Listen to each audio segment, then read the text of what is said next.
Shrimad home remedies में आपका स्वागत है। और हम आपके हिंदू धर्म के जो 29 जो रहस्य हैं उसमें से हम 9-10 तो बता चुके हैं। अब आगे आप सुनिए। उसके बाद का जो रहस्य वो है द्वारका नगर। मथुरा से निकलकर भगवान श्री कृष्ण द्वारका क्षेत्र में पहले से ही स्थापित खंडर हो चुके नगर क्षेत्र में एक नए नगर की स्थापना की। कहना चाहिए कि भगवान कृष्ण ने अपने पूर्वजों की भूमि को फिर से रहने लायक बनाया था।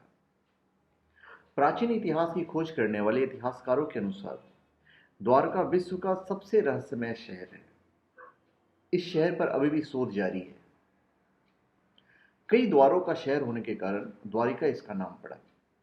इस शहर के चारों ओर आज भी बहुत लंबी दीवारें दिख रही है।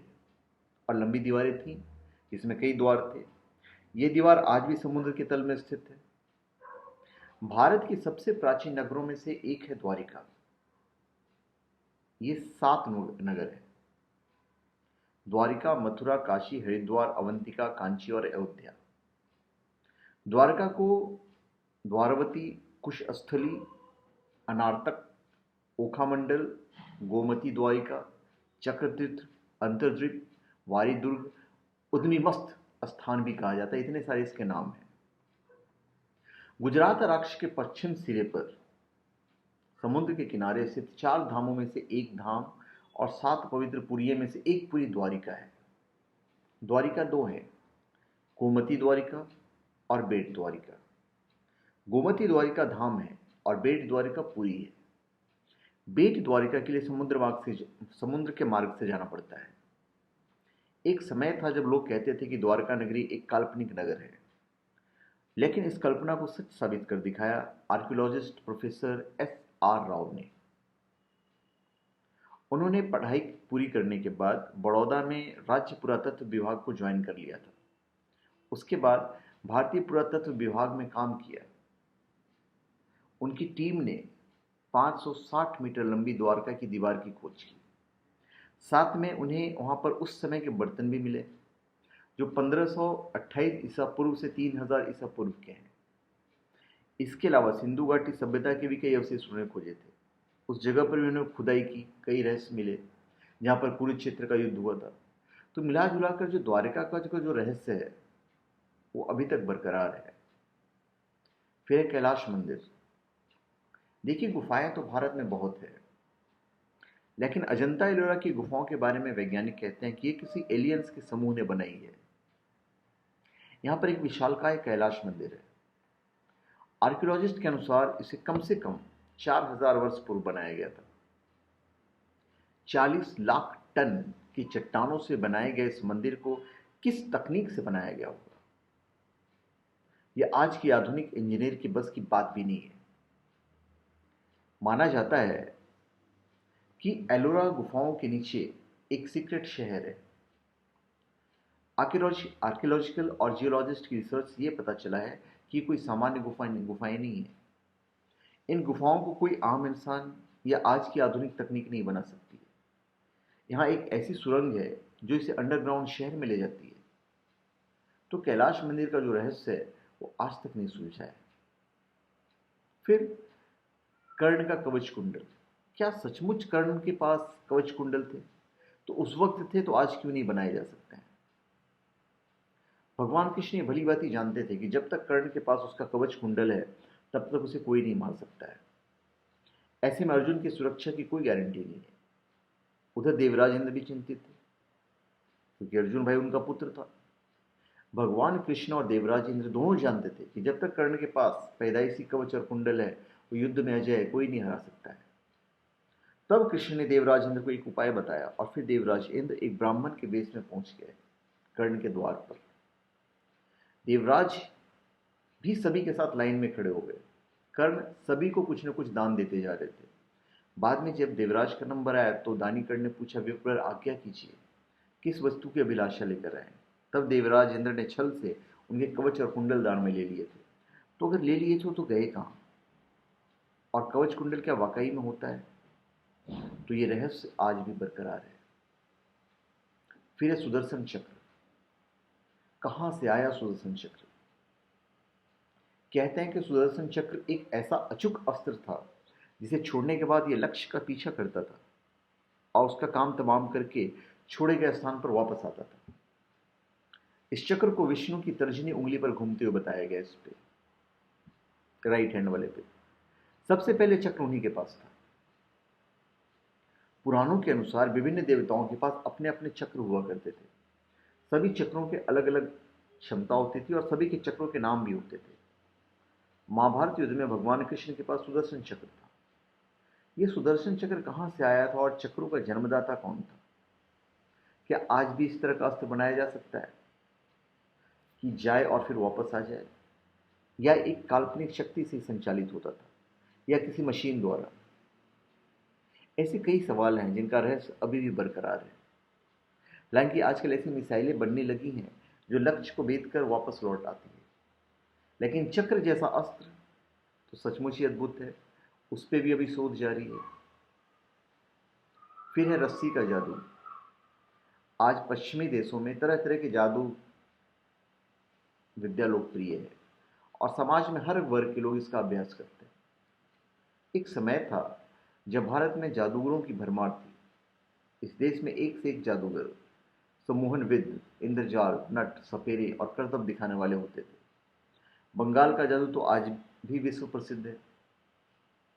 यूरोप की कल्पना में भारत सदा से बेहिसाब संपत्ति और अलौकिक घटनाओं का एक अविश्वसनीय देश रहा है, जहां बुद्धिमान जादूगर, सिद्ध आदि व्यक्तियों की संख्या सामान्य से कुछ अधिक थी।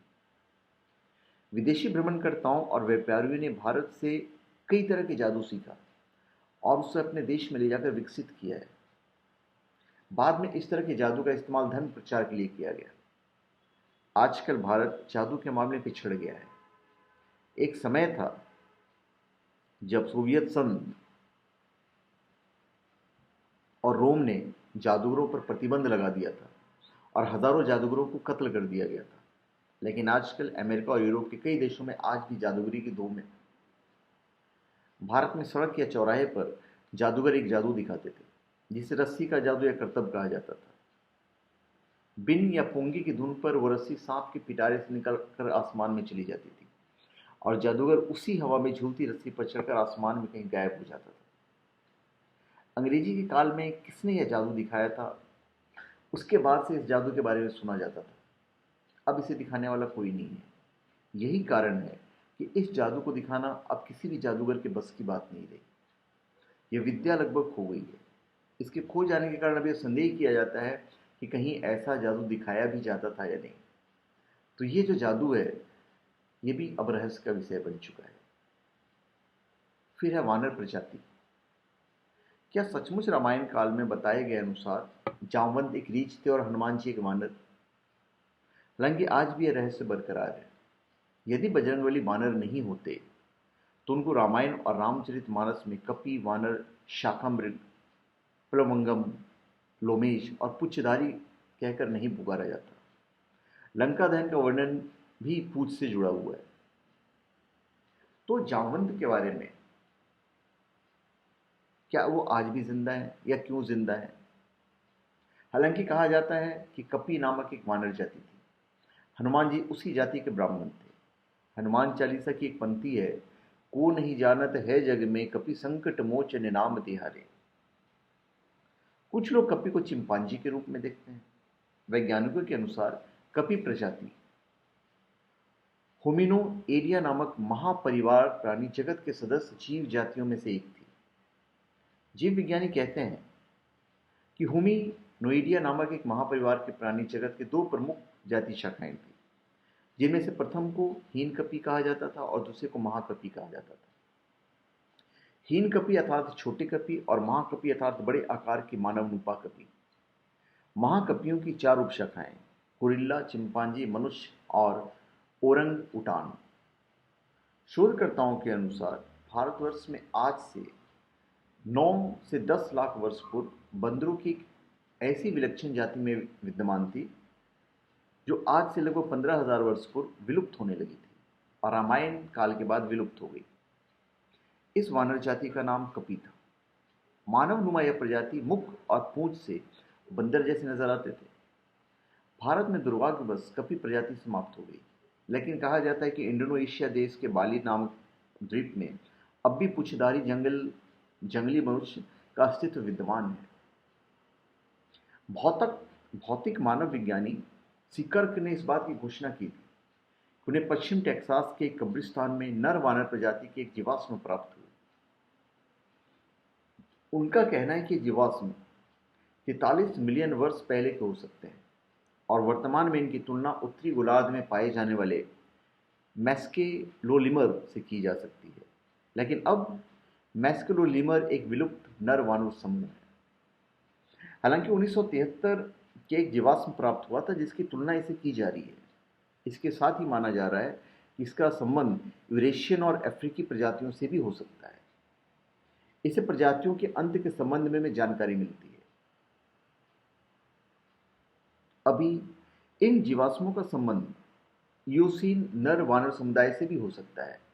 यह प्रजाति समय के साथ साथ विलुप्त हो गई और सबसे पहले उत्तरी अमेरिका में समाप्त हुई। यह जानकारी इसलिए महत्वपूर्ण है क्योंकि उत्तर अमेरिका और पूर्वी एशिया के बीच फ्यूनल विनिमय के सबूत भी पाए गए हैं। फ्यूनल विनिमय यह जीवाश्म अनुकूल प्रजातियों के अंत के संबंध में बहुत कुछ जानकारी दे सकते हैं, क्योंकि यह अमेरिका में उस समय कितनी विविधता थी इस बात का जीता जागता उदाहरण है। तो धन्यवाद। आप हमारे चैनल पर सब्सक्राइब करें और अपने कमेंट दीजिए। धन्यवाद।